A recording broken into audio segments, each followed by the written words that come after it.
బాగున్నావా? బాగున్నా నాన్న. బావా వచ్చేసానమ్మా. ఇదిగో నీ మామూలు కూడా తీసుకొచ్చాను. థ్యాంక్స్ బావా. బావా నువ్వు మీ ఇంటికి వెళ్ళిపోయావు, నాకు రోజు చాక్లెట్లు తెచ్చేవాళ్లే లేరు. అలాగా? నీకు రోజు తీసుకొస్తానమ్మా. రైట్ నాన్న, బావ మంచి బావ. మరి నేను నీకేం తీసుకొచ్చాను తెలుసా? రా చూపిస్తాను.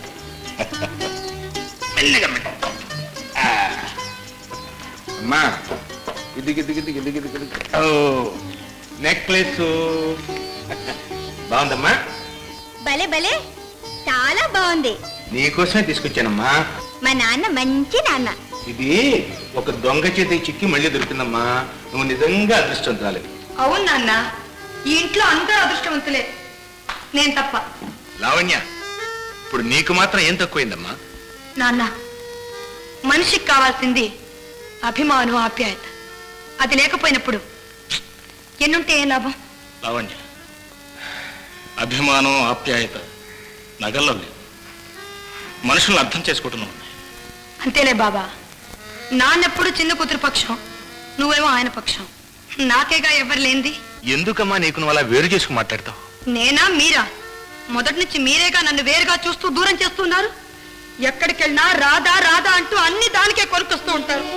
ఇంట్లో పెద్ద పిల్ల నేను ఒకతున్నానే గుర్తు మీకుంటేగా. లావణ్య, ఏమిటా మాట? నువ్వు ఎంత డబ్బు కావాలంటే అంత డబ్బు ఇస్తున్నాను, ఏది కావాలంటే అది నీ ఇష్ట ప్రకారంగా కొనుక్కుంటున్నావు. అది అవిటిది, ఎక్కడికి కదలేంది కాబట్టి ఏదైనా దానికి తీసుకొస్తున్నాను. ఇదేనా నేను చేస్తున్న తప్పు? నీ తప్పేం లేదు నాన్న. ఏ కళ్ళో కాళ్ళో లేకుండా పుట్టకపోవడం నా తప్పు. లావణ్య, పెద్దవాడిని అంటే అన్నావు, ఎందుకు పసిబిడ్డని చెప్తావు? దాని దృష్టికి ఇదొక పసిబిడ్డలాగా, తోబుట్టులాగా కనిపిస్తేగా విజయ్. ఇదంతా నా కర్మ. నాన్న, నాకు ఈ నెక్లెస్ అక్కర్లేదు, అక్కకే ఇచ్చేస్తాను. తీసుకో అక్క. చిచి, వెదవ నెక్లెస్, దీనికోసం ఏడుస్తున్నా అనుకుంటున్నావా? నువ్వే నాకు దానం చేయక్కర్లే. చూశావా విజయ్, ఈ ఇల్లు, ఈ నరకం. లావణ్యకు వయసుతో పాటు నా మీద ద్వేషం కూడా పెరిగిపోతుంది. నేను చేసిన పాపం ఏమిటో కానీ అది నన్ను ఒక శత్రువులాగా చూస్తుంది విజయ్. కొడుకైతే నేను చచ్చిన తరువాత తలగొరివి పెట్టేవాడు, కూతురయ్యేది బ్రతికుండగానే ఆ పని చేస్తా. ఎందుకు అంతంత మాట్లాడతారు? లావణ్య ఇవాళ కాకపోతే రేపైనా తప్పకుండా మారిపోతుంది. ఏమో విజయ్, ఏమో.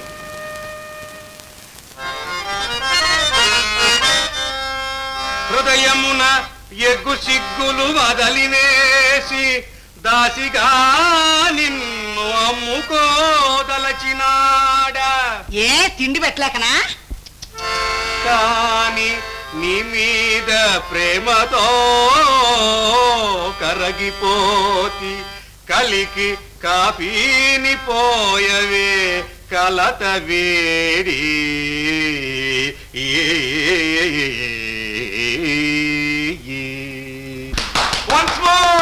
వన్స్ మోర్ మావయ్య. చందు, ఎంత విలువిందుగా అన్నావురా వన్స్ మోర్ అని. ఈ నటశ్రీ జీవితంలో ఇంతవరకు ఎవడో లేదురా అన్నమాట. అల్లుడా రమ్మని ఆదరంబున పిల్వ పంపు పంపు. మావయ్య, ఆపుని పంపు. విన్నావా నాయనా? ఇది వరుస. నాకు తిండి పెట్టలేక నన్ను నమ్ముతాట ఈ నాటు శ్రీ. నీకా భయం ఒక్కలేదు. నిన్ను గురుకోవడం కంటే 2 ఏనుగులు కొనుక్కుంటారు ఎవడైనా.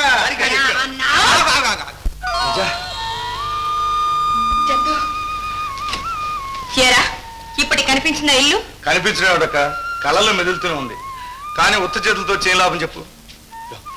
ఈ 100 రూపాయలు నీ దగ్గర నుంచి అమ్మకు కావాల్సిన మందులు, హార్లిక్స్ అన్ని కొని. ఎక్కడదిరా ఇంత డబ్బు నీకు? ఎక్కడ ఏమిటి, పని చేస్తున్నాను, సంపాదిస్తున్నాను. ఏమిట్రా నువ్వు చేసే పని? అవన్నీ నువ్వు అడగకూడదు, నేను చెప్పకూడదు. నేను ఏం చేసినా నీ కోసం, అమ్మ కోసం. అమ్మ ఆరోగ్యం బాగుపడాలి, నీకు పెళ్లి చేయాలి. దానికోసం నేను ఏమైనా చేస్తాను. ఎవరమ్మా? చందు గొంతులాగుంది. అవునమ్మా, నేనే. వచ్చావా నాయనా? చందు వచ్చావా? ఎన్ని రోజులు ఎక్కడున్నావు నాయనా? 4 రోజులకు ఒక్కసారైనా కనిపించకూడదు. ఈ అమ్మ బ్రతుకుందని నేను జ్ఞాపకం ఉందా? అమ్మా, అంత మాట్లాడకమ్మా.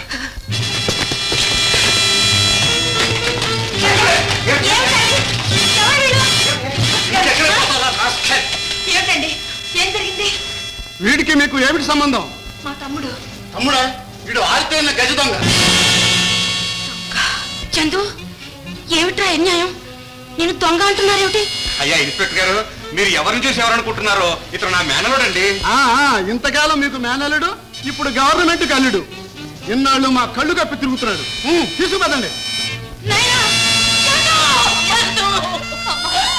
నా బిడ్డ దొంగ అయినాడా? కాదు. చందు, నాయనా. ఓరి నాయనో, ఈ కూని కోరలతో నేను ఎక్కడ బతకరా దేవుడు? ఈ దొంగల గుంపుతో నేను ఎక్కడ కాపురం చేయను రా నాయన. ఎక్కడికయ్యా వెళ్తున్నావు? చూడు, ఇవాళ వాళ్ళనే ఉండాలి, నేనే ఉండాలి, తెలుసు. ఎవరిని అంటున్నావు? ఇంకెవరిని? ఈ దొంగల గుంపు నేను, ఈ చెల్లి నేను, ఈ మేనలు తక్షణం బయటికి పంపించు. నా చెల్లెల్ని వెళ్ళిపోమంటాం. పట్టుకున్న మొగుడు అన్యాయం చేయకపోతే మన గడప తొక్కాల్సిన కర్మే వచ్చిందే దానికి. మగ దిక్కు లేక పుట్టింటికి వచ్చిందే. వచ్చినప్పటి నుంచి రెక్కలు ముక్కలు చేసుకుని అడ్డమైన చాకరీ చేసి తీసుకొచ్చి పడేసింది. పులుగుతూ తిందాం. ఇవాళ పాపం కళ్ళు పోయేది మూల పడితే నానా కూతురుకు వస్తావా? ఇదిగో నీ కిష్టం లేకపోతే నువ్వు బయటికి పో. అంతేగాని దాన్ని మళ్ళీ ఒక మాట అన్నావా నీ ప్రాణం తీస్తా. అమ్మో అమ్మో, నా కొంపట బరువు పెట్టింది తల్లు. నా మొగుడు నా చాకరీ చేసినాడు.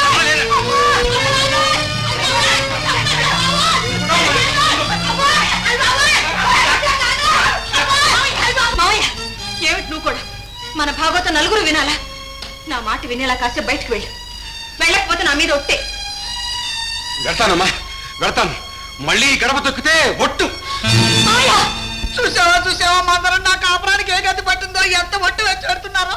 పోతే పోయినాడు, తిరిగి తిరిగి వచ్చి మళ్ళీ నీ కాళ్ళ దగ్గరే పడతాడు. అయినా ఊళ్ళో గుంపునంతా నెత్తినెక్కించుకున్నావు. వాళ్లే నీ కొంప కొరివి పెట్టారు. మందరం అత్తయ్య, ఏమ్మా? ఎవరెన్ని కొంపలకు కొరివి పెట్టారో ఈ వీధిలో అందరికి బాగా తెలుసు. అయినా నీ మొగుడిని బాగా చూసుకుంటే బావిలో దూకెందుకు తెస్తాడు? వెళ్ళమ్మా, వెళ్ళా. ఇదిగో అమ్మాయి, మర్యాదగా మాట్లాడు. ఈ ఇల్లు నాది. అద్దె మేస్తున్నావు, తేగలేవు. ముందు బయటకు రాడు. ఇచ్చావులే బోడెద్దా. విన్నావుట సుందరా?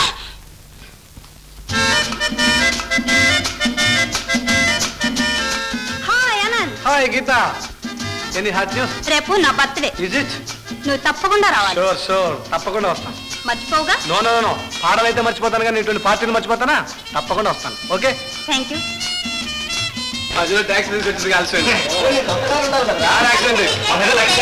రామ్మ రోజారా, ఇంత ఆలస్యం అయితే ఎట్లా? హలో రోజా. అనంత్. రోజా అనంత్, బావునా? నువ్వు బాగున్నావా? చాలా రోజులైంది నిన్ను చూసి. రోజున మై గాడ్, యుగాలైంది. రోజా, ఆనాటి మన హై స్కూల్ ఆ సరదాలు ఈ జన్మలో మర్చిపోలేదు. అన్నట్టు నువ్వేం చేస్తున్నావు ఇప్పుడు? నీ ఎదురుకుండా నుంచి మాట్లాడుతున్నాను. అది తెలుస్తూనే ఉంది. నీకు ఇంకా అప్పుడు తెలిపితనం పోలేదు అనమాట. నేను అడిగేది నువ్వేం చేస్తున్నావు ఇప్పుడు?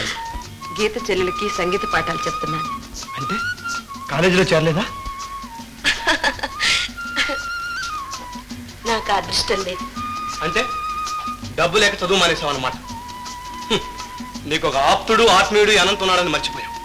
మన స్నేహాన్ని అంత తేలిగ్గా తీసి పారేసావు అన్నమాట. అనంత్, అంత మాట అనుకో. నిన్ను నీ స్నేహాన్ని మర్చిపోగలనా, కానీ పరిస్థితులు. వాట్ నాన్ సెన్స్ పరిస్థితులు? పిచ్చి పిచ్చి వేదాంతాలు మాట్లాడుకో. ఇదిగో చూడు రోజా, నీ కష్ట సుఖాల్లో పాలు పంచుకుంటానికి ఈ అనంతున్నాడని మాత్రం మర్చిపో. అదేనా? సరే, ప్రామిస్? ప్రామిస్.